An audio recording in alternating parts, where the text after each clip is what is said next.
Hello students, how are you all? Today I am going to tell you your grammar topic, that is modal verbs. Firstly, what are modal verbs? Modal verbs are a group of helping verbs that are used to express a range of functions such as ability, possibility, permission or obligation. In this way, modal verbs are used as a helping verbs. In grammar, there are 13 modals: can, could, shall, should, will, would, may, might, must, need, dare, used to, ought to. In this way, 13 modals are there in English grammar.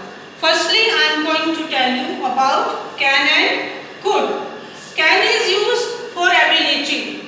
How can we say that ability? He can play the violin. Then you are able for writing 5 languages. Then you can say that I can write 5 languages. Then this is your ability. And can is also used for permission and request, but for informal permission. Informal permission means if you want something from your friend, then you can use can. Can I borrow your phone please? Can I borrow your pen please? In this way you can use can. Can is also used for suggestion. You can say to your friend, can you shift down a bit? Even you can say that, can you move a little please? In this way you can use can. Then could. Could is also used for ability, but ability in the past.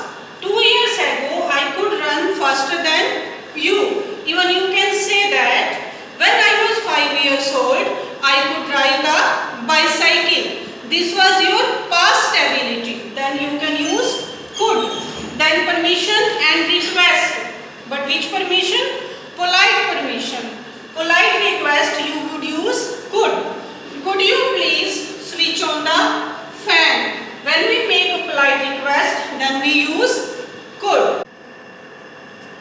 Now come to shall. Shall is used for future action. Future action with first person. If I shall go to France this Friday, I shall go to Rohtak tomorrow, then this is for future action. And then shall is used for future resolve, means if that is confirmed, we are determined to do any work, then we use shall for second and third person. The prisoner shall go home tomorrow. This is resolve. Then use shall with third person. If we give suggestions or offer to someone, shall we dance? Shall we play? Shall we go out for movie? Then we use shall. Then come to now should. Should is used for possibility. Possibility, they should win this game easily. If possibility is there, then we use also should. Should is mostly used for advice. Should is strongly used for advice. You should start preparing for your exams. In this way, should is used for 2 expressions. Now come to will. Will is also used for future action with second and third person. She will visit you tomorrow. You will visit tomorrow. In this way, we use will for future action second and third person. And if we are determined for doing any work, then we use will. We will win this game, that is a promise. You will take first position this time. I will go first position in the district. This is my determination. Then we use will. Will is used for resolve also. Now come to would. Would is used for future action in the past. I thought I would be late, so I left early. That why here is used would. Now would is also used for hypothesis. Hypothesis means here that thing is not possible. Then we use would. Even this thing is used in second condition. We can say this is second condition. In first condition, that is possible, but this is second condition. If I would give you money if I had any. In if clause, second form is there. Then we use would. This is hypothesis. If I would buy a car if I won a lottery. This is a hypothesis. Now, would is used for polite request. Would you please tell me the time? I have also told you that could is also used for polite request. Then could and would both are used for polite request. Will is also used for request, but when the request is more polite and please is mentioned there, then we use could. Yes, students. Now, may. May is used for possibility. Possibility is there. It may rain tomorrow. Some person says there are clouds in the sky. It dash rain tomorrow. Then it may rain tomorrow.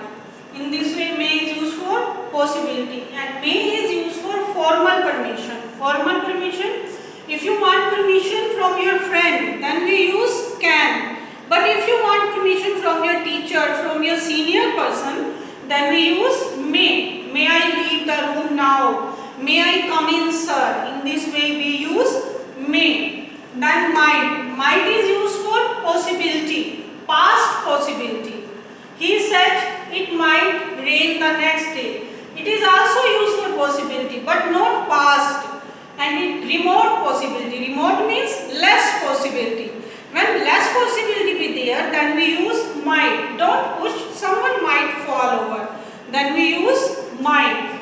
Speculation. Speculation means if we make some idea, then we use also might. Some less possibility of anything, then we say might. He might go to America next week. This is our speculation idea. Now come to must.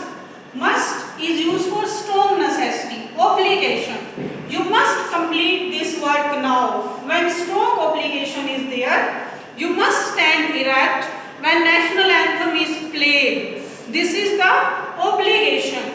You must come to school in school uniform. This is the obligation. Then we use must. Now must not. If prohibition is there, you must not tease the animals. You must not drive here. This is prohibition. Then we use must not. Dare is warning. Warning, if the warning is there, then we use dare. Dare anyone go there? How dare you to talk me like that? In this way we use dare. Then need. Dare and need both are used as modals and they are also used as main verbs also. But if they are used as a modal, then we use as a necessity. No one need think that their jobs are in risk. This meaning is necessity. Ought to. Ought to is just like that, should and must. That's why I am clearing here. It is also used for duty, necessity, moral obligation, but not as forceful as must, but stronger than should. Then we use ought to. You ought to be more punctual. If any blank, to is there and a blank before that to, then we must put ought there. Thank you and have a nice day.